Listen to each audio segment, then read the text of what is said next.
தமிழ்நாடு அரசின் நகராட்சி நிர்வாகத்துறை வேலைவாய்ப்பில் ரூபாய் 888 கோடி ஊழல் என பாமக தலைவர் அன்புமணி ராமதாஸ் குற்றச்சாட்டை முன்வைத்திருக்கிறார். அது குறித்த அண்மை செய்தியை நாம் பார்த்து வருகிறோம்.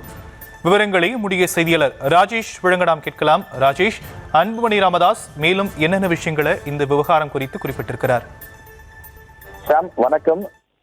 நகராட்சி நிர்வாகத்துறையிலே 888 கோடி ரூபாய் அளவுக்கு வேலைவாய்ப்பில் ஊழல் நடைபெற்றது சம்பந்தமாக தமிழக அரசு ஏன் இன்னும் விசாரணைக்கு உத்தரவிடவில்லை? மடியில் கனமில்லை என்றால் எதற்காக திமுக அரசு அஞ்சுகிறது என்றும் அன்புமணி கேள்வி எழுப்பியிருக்கின்றார். தமிழ்நாடு அரசின் நகராட்சி நிர்வாகத்துறையில் 2538 பொறியாளர்கள் மற்றும் அதிகாரிகளை நியமிக்க ஒரு பணிக்கு 25 லட்சம் முதல் 35 லட்சம் வரை கையூட்டு பெற்றது குறித்து வழக்கு பதிவு செய்ய வலியுறுத்தி அமலாக்கத்துறை எழுதிய கடிதம் வெளியானது. இது குறித்து சிபிசிஐடி விசாரணை நடத்த காவல்துறை ஆணையிட்டுள்ளது. தமிழ்நாட்டையே உலுக்கிய ஊழல் அம்பலப்படுத்தப்பட்டது குறித்து விசாரணை நடத்த திமுக அரசு ஏன் இன்னும் முன்வரவில்லை என்றும் அவர் கேள்வி எழுப்பியிருக்கின்றார்.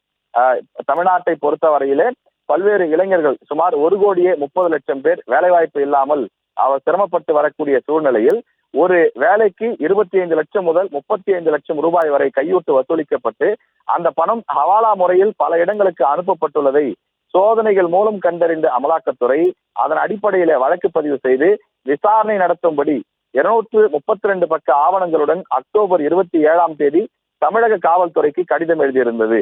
இது சம்பந்தமாக கடிதம் எழுதி 1.5 மாதங்கள் கடந்துவிட்ட நிலையிலும் கூட தற்போது வரை தமிழக அரசு ஏன் வழக்கு பதிவு செய்து விசாரணை நடத்தவில்லை?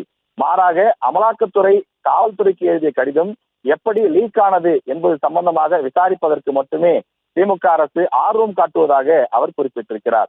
தற்போது பத்திரிகைகள் அதிகரித்து விட்டது, சமூக வலைதளங்களும் அதிகரித்து விட்டது. எனவே இப்படிப்பட்ட சூழ்நிலையில் அது எப்படி வேண்டுமானாலும் வெளியில் வந்திருக்கலாம்.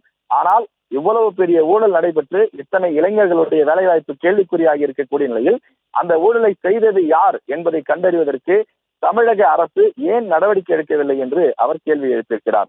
இதற்கு முன்பு தமிழ்நாட்டில் 4,000 கோடி ரூபாய் அளவுக்கு மணல் கொள்ளை நடந்திருப்பதை கண்டறிந்து 1.5 வருடங்கள் ஆகிறது.